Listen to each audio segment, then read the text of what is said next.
आता पाहूयात मुंबई उपनगरातील टॉप 9 बातम्या।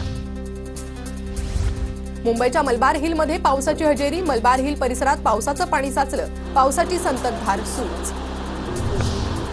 भिवंडीतील तीनबत्ती परिसरात गुडघाभर पाणी। भाजी मार्केटमधील पाण्यामुळे नागरिकांची तारांबळ। MMRDA आणि महापालिकेत वाद चिघळण्याची चिन्ह। मेट्रो प्रकल्पाच्या खर्चासाठी पालिकेकडे मागितलेल्या 3000 कोटींपैकी 500 कोटी देण्यास पालिकेचा नकार।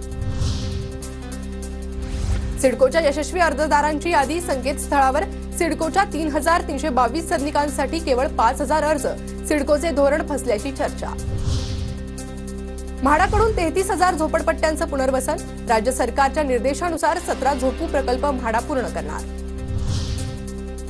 नायर रुग्णालयात दंतरुग्णांना हेलपाटे। बाह्यरुग्ण विभाग एका ठिकाणी तर चाचण्या अन्यत्र। दर्जेदार सुविधांचा दावा फोल। वेळेवर खड्डे न बुजवल्यामुळे 13 अभियंत्यांना महापालिकेची नोटीस। विक्रोळी जोड मार्ग भांडूप नाहूर खड्ड्यांप्रकरणी नोटीस। मुंबईतील गणपती मंडळांना मालमत्ता कर माफी द्या। गणेशोत्सव समन्वय समितीची मागणी। CSMT ते भायखळा आणि वडाळा रोड स्थानकादरम्यान रात्रकालीन विशेष ब्लॉक। आज रात्री 12:30 पासून पहाटे 4:30 पर्यंत ब्लॉक घेण्यात येणार। आणि आता पाहूयात 9 महत्त्वाच्या पुणे जिल्ह्यातील बातम्या।